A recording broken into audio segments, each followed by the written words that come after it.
Seja muito bem-vindo ao canal Bíblia de Fato.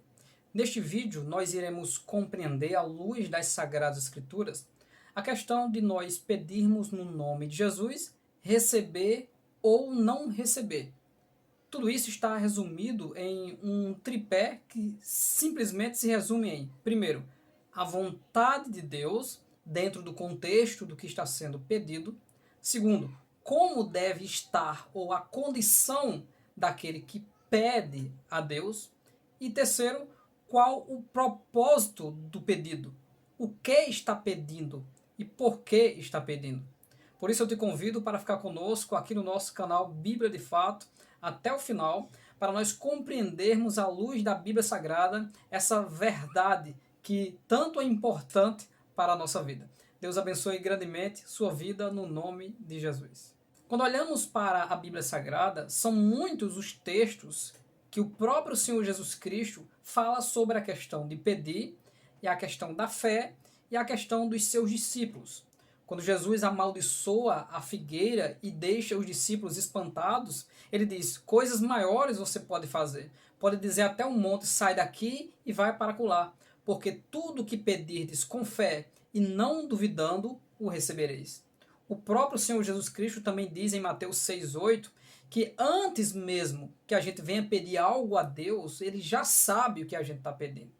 Em Mateus 7,7, texto bem conhecido: pedi e dá-se-vos-á, buscai e encontrareis, batei e abre-se-vos-á, porque aquele que pede recebe, o que busca encontra, e ao que bate se abre. Lá em 1 Reis 3,5, Deus fala com Salomão, filho de Davi, e diz: pede o que tu queres.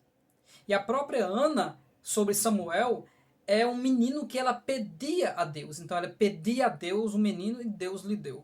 Como compreender, à luz das Sagradas Escrituras, dentro de um contexto em que os cristãos estão materialistas, um contexto de campanha para Deus fazer a nossa vontade de ostentação? Como agora explicar ao povo de Deus a verdade sobre pedir dentro das Sagradas Escrituras? Então, vamos conferir conosco. Que Deus abençoe a sua vida. Não se esqueça de contribuir conosco deixando o seu like. Tomando as Sagradas Escrituras nas mãos e lendo o contexto de João 16, 23 e 24, Jesus Cristo diz: e naquele dia nada me perguntareis. Na verdade vos digo, que tudo quanto pedirdes ao meu Pai em meu nome, eu vou-lo há de dar. Até agora nada pedistes em meu nome. Pedi e recebereis, para que a vossa alegria se cumpra. A primeira coisa, o que seria naquele dia? Do capítulo 13 ao capítulo 17 do Evangelho de João, todo o ensinamento gira em torno da ausência do Senhor Jesus Cristo depois da morte, ressurreição e ascensão, e a vinda do outro, que fará os discípulos saber e conhecer e ter discernimento daquilo que eles não têm até então, e que este trará alegria, trará dons, permanecerá com os discípulos. Tudo que Jesus fala nesses capítulos é preparando o coração dos discípulos para isso. Você pode conferir comigo o texto de 16, 13 a 15, quando Jesus Cristo diz: mas quando vier aquele Espírito da verdade, ele vos guiará em toda a verdade. E ele não falará de si mesmo, mas dirá tudo o que tiver ouvido e vos anunciará o que há de vir. Ele me glorificará, porque há de receber do que é meu e vou-lo há de anunciar. Tudo quanto o Pai tem é meu. Por isso, vos disse que há de receber do que é meu e vou-lo há de anunciar. Jesus Cristo está aqui declarando em rápidas palavras essa triunidade, essa unidade composta da Trindade e a sua união e o benefício daqueles que estão com o Senhor. Semelhantemente, o próprio João, na primeira epístola de João, ele vai defender a Trindade e a comunhão dos discípulos com esta Trindade através do Espírito que em nós habita. Então, aquele dia do versículo 23 é quando o Consolador vier. Então, quando o Consolador vier, ele vai fazer com que nós venhamos a compreender todas as coisas e tudo que nós pedirmos ao Senhor, ele vai nos dar. Qual o contexto desse tudo? O contexto desse tudo é que Jesus está explicando e dizendo: vocês ainda não conhecem, vocês ainda não podem suportar, vocês ainda não entendem. E o Senhor Jesus, ele, a partir deste momento, deixa de falar por parábolas e fala de forma mais aberta. E isso até espanta os discípulos, porque eles dizem aqui no versículo 29, eis que agora falas abertamente e não dizes parábola alguma. Nos versículos 25 em diante ele diz, disse-vos isso por parábolas, chega porém a hora em que vos não falarei mais por parábolas, mas abertamente vos falarei acerca do Pai. Naquele dia, quando ele falará abertamente acerca do Pai? Quando o Espírito estiver com os discípulos. Eles terão a unção do Santo e saberão de tudo. Não é saber de tudo no conhecimento, mas terão discernimento daquilo que é de Deus e daquilo que não é. Tanto que um dos temas principais de João é o anticristo e ter discernimento do Espírito que fala. Veja como é importante conhecer todo um contexto para compreender por que pedir em nome de Cristo e por que recebemos e por que não recebemos. A primeira coisa, aquele dia é a vinda do Espírito da verdade. Naquele dia pedireis em meu nome e não vos digo que eu rogarei por vós ao Pai, pois o mesmo Pai vos ama e visto como vós me amastes e crestes que saí de Deus, saí do Pai, vim ao mundo e outra vez deixo o mundo e vou para o Pai. Jesus está preparando o coração dos discípulos para compreender que ele vai se ausentar, mas não deixará eles órfãos, que eles não compreendem a obra, mas passarão a compreender. Em João 20, 22, Jesus sopra sobre eles o Espírito. E o contexto desse texto, porque o Espírito veio em Atos capítulo 2, e o texto está simplesmente falando da iluminação, da compreensão da obra de Cristo. Você pode ver isso em Lucas 24, 45, quando nesse mesmo contexto a Bíblia diz, e abriu-lhes o entendimento para compreenderem as sagradas escrituras. Porque quando Cristo ressuscita, ele vai até os discípulos para exortá-los a entender as escrituras. E quando ele sobra sobre eles, eles passam a entender. E a prova é que em Atos capítulo 1, o próprio Pedro reúne os 11 e diz que é necessário, segundo as escrituras, que uma outra pessoa seja colocada. Mas o que tudo isso tem a ver com a questão de pedir no nome de Jesus? A primeira coisa que precisamos compreender é que há aqui um crescimento da comunhão dos discípulos com Deus. Que agora eles terão um discernimento, pois terão o Espírito de Deus, que vos ensinará todas as coisas, que eles pedirão em nome do Senhor, e nós iremos compreender neste vídeo o que significa pedir em nome do Senhor. E agora é mais claro a obra do Espírito. Tanto que Jesus diz palavras para Pedro como, e quando tu te converteres, porque eles só vieram a ter iluminação das Escrituras a partir do sopro do Espírito Santo, em João 20, 22, e os dons que os capacitaram a pregar, Atos capítulo de número 2, quando a promessa do Pai se cumpre e o Espírito de Deus desce para estar com a igreja, o Paráclito, aquele que está do lado dos eleitos para ajudar no ministério.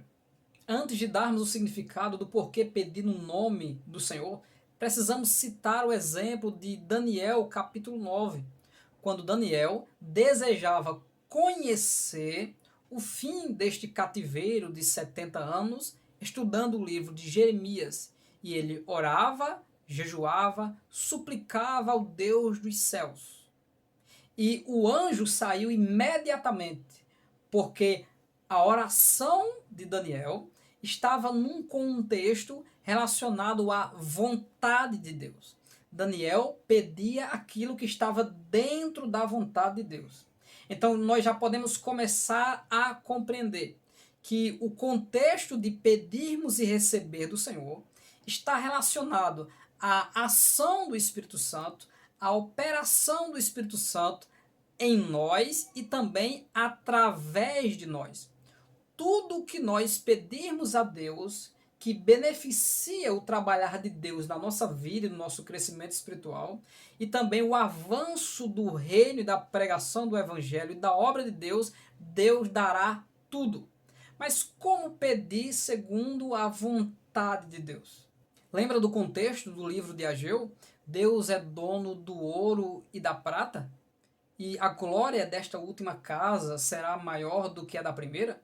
Um contexto em que o povo não queria fazer a obra de Deus, e quando foram exortados pelo profeta e decidiram fazer a obra de Deus, Deus disse: a partir deste dia, ou desde este dia, eu vos abençoarei. Qual o contexto de ouro e de prata? Deus está, através deste livro, prometendo riqueza às pessoas que lhe oram e que pedem? De maneira alguma. Deus simplesmente está dizendo que aqueles que decidem fazer a obra de Deus, Deus abençoará esta obra, e aquilo que for necessário para esta obra ser realizada, Deus irá providenciar. Então, que tipo de pessoas pedem a Deus e Deus dá? Será que qualquer pessoa que faça uma campanha dos 7, dos 12, ou a campanha da calúnia com o profeta Daniel, que é a campanha dos 21 dias, porque Daniel nunca fez essa campanha, porque há uma qualidade em Daniel que está dentro da qualidade daqueles que pedem e recebem. Daniel era chamado de fiel e ele agradava a Deus. Então, qual a primeira coisa que faz com que alguém peça a Deus e Deus conceda aquilo que essa pessoa pede? Simplesmente porque ela pede segundo a vontade de Deus. Em 1 João 5,14 o texto diz: e esta é a confiança que temos nele, que se pedirmos alguma coisa segundo a sua vontade, ele nos ouve. E quem pede segundo a vontade de Deus? Ou como deve estar a condição da pessoa que pede e Deus dá? Volta para João mais uma vez. Em João capítulo 15, dos versículos 12 ao 17, o texto resume que tipo de pessoa fala com Deus e Deus lhe concede tudo. E por que ele concede tudo? Veja o texto. O meu mandamento é este, que vos ameis uns aos outros, assim como eu vos amei. Ninguém tem maior amor do que este, de dar alguém a sua vida pelos seus amigos. Vós sereis meus amigos, se fizerdes o que eu vos mando. Já vos não chamareis servos, porque o servo não sabe o que faz o seu senhor, mas tenho-vos chamados amigos, porque tudo quanto ouvi de meu Pai vos tenho feito conhecer. Não me escolhestes vós a mim, mas eu vos escolhi a vós e vos nomeei para que vás e deis fruto, obra de Deus. E o vosso fruto permaneça, a fim de que tudo quanto em meu nome pedirdes ao Pai, ele vos conceda. Isso vos mando, que vos ameis uns aos outros. Veja, a questão de pedir está dentro do contexto de amar uns aos outros, guardar os seus mandamentos, ser amigo de Deus, que é fazer tudo o que ele manda, ir e dar fruto para o Senhor. E ele ainda conclui, depois de falar sobre pedir e receber, ele diz: vos ameis uns aos outros. Então, que tipo de pessoa pede Deus dar? O fiel, o cristão Daniel, que guarda os seus mandamentos e, no contexto do apóstolo João, cumpre o mandamento soberano do Senhor para os homens, que é amar a Deus e ao próximo como a si mesmo. Voltando para a primeira epístola de João, no capítulo 3, versículos 22 ao 24, João diz: qualquer coisa que lhe pedimos, dele a receberemos, porque guardamos os seus mandamentos. Ele explica por que receberemos. Porque guardamos os seus mandamentos, fiel, e fazemos o que é agradável à sua vista. Não é só fiel, faz coisas e promove coisas sem precisar pedir confirmação. Faz da sua mente para agradar a Deus. E por que faz da sua mente? Porque sabe o que tem que fazer. Então este crente, ele tem conhecimento, ele ama a Deus, ele ama o próximo, ele é fiel aos mandamentos, ele faz coisas que agrada ao Senhor, por isso que ele recebe tudo que pede. Veja o versículo 23. E o seu mandamento é este. Ele explica que mandamento é o que ele obedece e Deus lhe concede tudo. Que creiamos no nome de seu Filho Jesus Cristo e nos amemos uns aos outros, segundo o seu mandamento. E aquele que guarda os seus mandamentos, nele está, e ele nele.